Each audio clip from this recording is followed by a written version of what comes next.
آپ کو دو سجدے دکھانے لگا ہوں.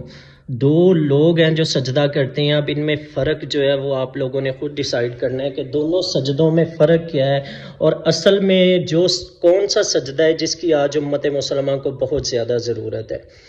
ایک سجدہ یہ لوگ کر رہے ہیں کہ جو میچ جیتنے کی خوشی میں ہو رہا ہے، اپنے ملک کے لیے، اپنے وطن کے لیے انہوں نے کوئی ٹاسک، کوئی میچ کوئی جیتا ہے، کوئی انہوں نے پوزیشن حاصل کیا، یا اپنے ملک کا نام روشن کرنے کے لیے یہ لوگ کھیلتے ہیں، جن کا سارے کا سارا کھیل، ساری کی ساری کوششیں، سارے کا سارا ان کا جو ہے وہ پیسہ انویسٹ کرتے ہیں، کچھ بھی کرتے ہیں وہ اپنے ملک کے لیے کرتے ہیں، اس کے لیے وہ جیتے ہیں، اس کے لیے وہ سجدے میں گرے ہیں.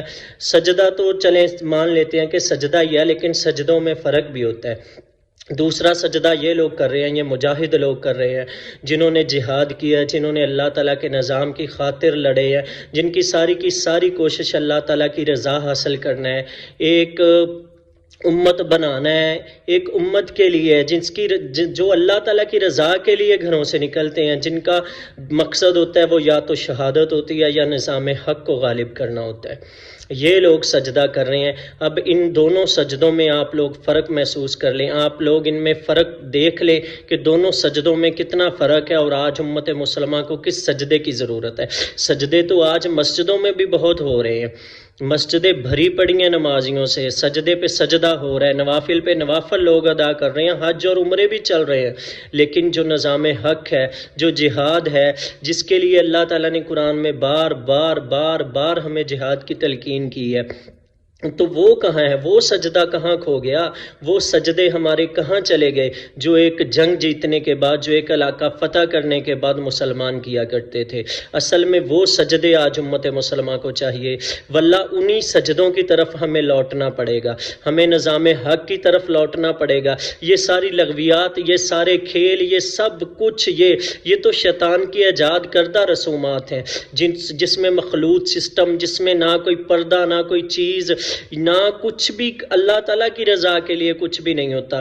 اس میں تو سارے کی ساری جو چیزیں ہیں، وہ سارے کا سارا معاملہ شیطان کی طرف سے اٹھایا گیا ہے، تاکہ امت مسلمہ کو انہی لغویات میں لگا کے، انہی میں. اب دیکھیں کہ ہم نے سٹیڈیمز کو، ہم نے کھیل کے میدانوں کو جہاد کے میدان سمجھ رہی ہے. واللہ یہ کھیل کے میدان ہیں، یہ جہاد کے میدان نہیں ہے. جہاد کے میدان میں جو سجدہ ہوتا ہے وہ سجدہ ہوتا ہے، وہ اصل میں وہ سجدہ اللہ کی رضا حاصل کرنے کے لیے ہوتا ہے. یہ سجدہ تو ویسے ہی ہے جیسے ان لوگوں نے فیفا شروع کرنے سے پہلے تلاوت قرآن سے اس کا افتتاح کیا ہے.